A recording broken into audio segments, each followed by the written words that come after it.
ইতিহাসের নির্মম পরিহাস এই যে আওয়ামী লীগের সমস্ত শীর্ষ নেতাই এই সময় কোনো রকম তৎপরতাবিহীনভাবে হাজার হাজার পলায়নপর মানুষের কাতারে সামিল হয়েই এই শহর থেকে নিষ্ক্রান্ত হতে বাধ্য হন।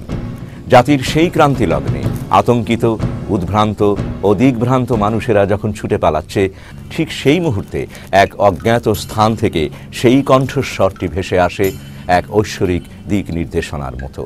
কিন্তু যার কণ্ঠ থেকে এই ঘোষণাটি তারা শুনতে চেয়েছিল, সেটি এই কণ্ঠস্বর নয়, এটি অন্য এক কণ্ঠস্বর।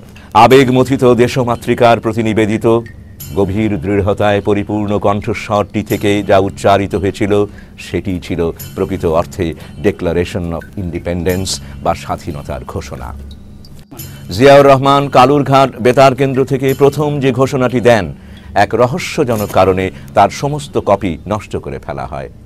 কিন্তু সেই সময়ে চট্টগ্রামেরই এক সাংবাদিকের স্মৃতি থেকে প্রায় হুবহু যে ঘোষণাটি পাওয়া যায়, সেটি হল I, Major Zia, head of the Provisional Revolutionary Government of Bangladesh, do hereby declare war of independence against Pakistani occupation army. R major Ziaur Rahman কর্তৃক প্রদত্ত দ্বিতীয় ঘোষণাটি ছিল, যা কালুরঘাট বেতার কেন্দ্র থেকেই প্রচারিত হয়, তা হল I, Major Ziaur Rahman, do hereby declare independence of Bangladesh on behalf of our great national leader, Bangabandhu Sheikh Mujibur Rahman.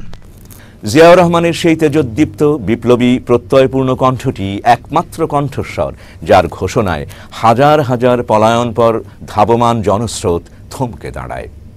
অসীম সাহস নিয়ে বারবার তারা ঘুরে দাঁড়ায়। এই কণ্ঠস্বরই প্রথম তাদের লুপ্ত হয়ে যাওয়া চেতনায় আঘাত হেনে তাদেরকে সচেতন করে তোলে। এই ঘোষণা সামরিক বাহিনী তো বটেই, সমগ্র দেশেই এক ব্যাপক আলোড়ন তোলে। মেজর জিয়া তখন এক জীবন্ত কিংবদন্তির নায়কে পরিণত হন। 11ই এপ্রিল প্রবাসী বাংলাদেশ সরকারের প্রধানমন্ত্রী তাজউদ্দিন আহমেদের জনগণের উদ্দেশ্যে দেয়া এক বেতার ভাষণে তিনি বলেন, আমাদের যুদ্ধরত বাহিনীর চমৎকার সাফল্য এবং তাদের শক্তির ক্ষেত্রে প্রতিদিন জনবল ও দখলীকৃত অস্ত্রের বৃদ্ধি গণপ্রজাতন্ত্রী বাংলাদেশ সরকারকে, যা প্রথম মেজর জিয়াউর রহমানের মাধ্যমে ঘোষিত হয়, সক্ষম করে তুলেছে একটি পরিপূর্ণ অপারেশন ভিত স্থাপন করতে, যেখান থেকে মুক্তাঞ্চলের কর্মকাণ্ড পরিচালিত হচ্ছে। 1972 সালের প্রথম স্বাধীনতা দিবস উপলক্ষে দৈনিক বাংলার প্রথম পাতায় প্রকাশিত প্রতিবেদনটির দিকে তাকালে আমরা দেখব, সেদিন চট্টগ্রামে যেমন করে স্বাধীনতার লড়াই শুরু হয়েছিল শিরোনামে একটি প্রতিবেদন। সেখানে শেষ প্যারাতে বলা হয়েছে, এই স্বাধীনতার ঘোষণাই ধ্বনিত হয়েছিল মেজর জিয়ার কণ্ঠে স্বাধীন বাংলা বেতার কেন্দ্র থেকেই। 1977 সালের ডিসেম্বর মাসে রাষ্ট্রীয় অতিথি হিসেবে জেনারেল জিয়া নয়াদিল্লি সফরকালে রাষ্ট্রীয় ভোজ অনুষ্ঠানের বক্তৃতায় ভারতের রাষ্ট্রপতি সঞ্জীবা রেড্ডি বলেন যে জেনারেল জিয়াউর রহমানই সর্বপ্রথম বাংলাদেশের স্বাধীনতা ঘোষণা করেন। 25শে মার্চের আক্রমণের পর কিংকর্তব্য বিমূঢ় পূর্ব পাকিস্তানিদের যে যুদ্ধ ছাড়া আর কোনো উপায় নেই, এই সিদ্ধান্তে পৌঁছানো একটা অতীব গুরুত্বপূর্ণ ব্যাপার। 25শে মার্চের রাত 11:30টায় পাকিস্তান বাহিনীর আক্রমণের সংবাদ পাবার সাথে সাথেই জিয়াউর রহমান এই বিরল সিদ্ধান্তটি নিতে পেরেছিলেন। আই রিভল্ট শব্দটি এতই দ্ব্যর্থহীন হয়ে পড়ে যে তার অধীনস্থ সৈন্যরাও আর কোনো রকম দ্বিরুক্তি না করে তার নির্দেশ পালনে ঘুরে দাঁড়ায়। সেখানে অবস্থিত সমস্ত পাকিস্তানি অফিসারকে জিয়া গ্রেপ্তার করেন। তার কমান্ডিং অফিসার জান জুয়াকেও ধরে এনে বন্দী করেন।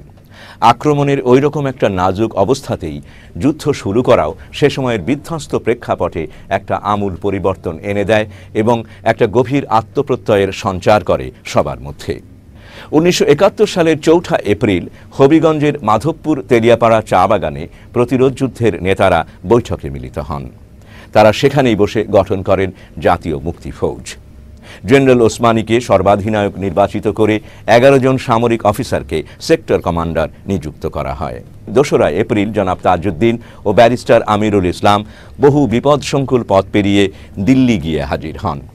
তাদের সাথে ভারতের তৎকালীন প্রধানমন্ত্রী ইন্দিরা গান্ধীর সাক্ষাতের ব্যবস্থা হয়।